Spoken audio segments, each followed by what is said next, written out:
अगर आपने यहाँ पे एसी करंट चेक कर दिया तो इसका सर्किट जल जाएगा और ये ख़राब हो जाएगा। इतनी महंगी चीज़ एक छोटी सी गलती से आप ख़राब कर देंगे। लिहाजा वीडियो लाजमी देखा करें, फिर काम शुरू करें। ठीक है, आज से शुरू करते हैं जी। इस क्लैम्प मीटर को हम यूज़ कैसे कर सकते हैं, मैं छोटे छोटे क्लिप बना के आपको दिखाऊंगा कि इसको हम यूज़ कैसे कर सकते हैं। ठीक है, आज हमारे पास ये एक बोर्ड है, हमने इसको टेस्ट करना है कि इसमें बिजली कितनी आ रही है कि नहीं आ रही है, और अगर आ रही है तो कितने वोल्ट आ रही है। ठीक है, तो इसके लिए हम इस क्लैम्प मीटर को पहले ऑन करेंगे। हमने इसको लगाना किस पे है, ये देखें, ये लगा हुआ है वोल्ट। हमने इसको वोल्ट पे लगाना है, क्यों, हमने इसमें वोल्ट चेक करने हैं तो हम इसको वोल्ट पे लगाएंगे, इस पे। ठीक है, हम इसको इस पे ले जाते हैं। ठीक है, ये हमने वोल्ट लगा दिए। लेकिन आप यहाँ पे गौर से देखें, यहाँ पे एसी भी है और डीसी भी है।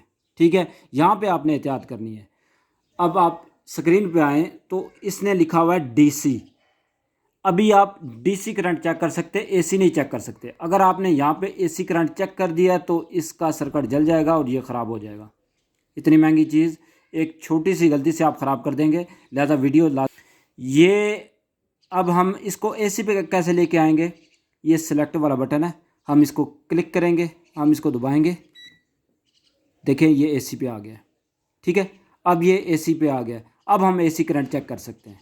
ठीक है, अब हमारे पास ये दो लीडें हैं। ठीक है, हम जो रेड है हम इस पे लगा देंगे। ठीक है, और जो ब्लैक हम कॉमन पे लगा देंगे। ठीक है, हमने लगा दी। अब हम जो दोनों ना लगा देते हैं।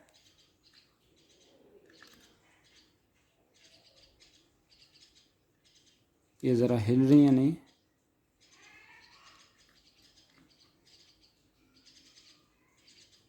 ये चीज़ चेक करें, वो बता रहा है 211 212 वोल्ट आ रहे हैं।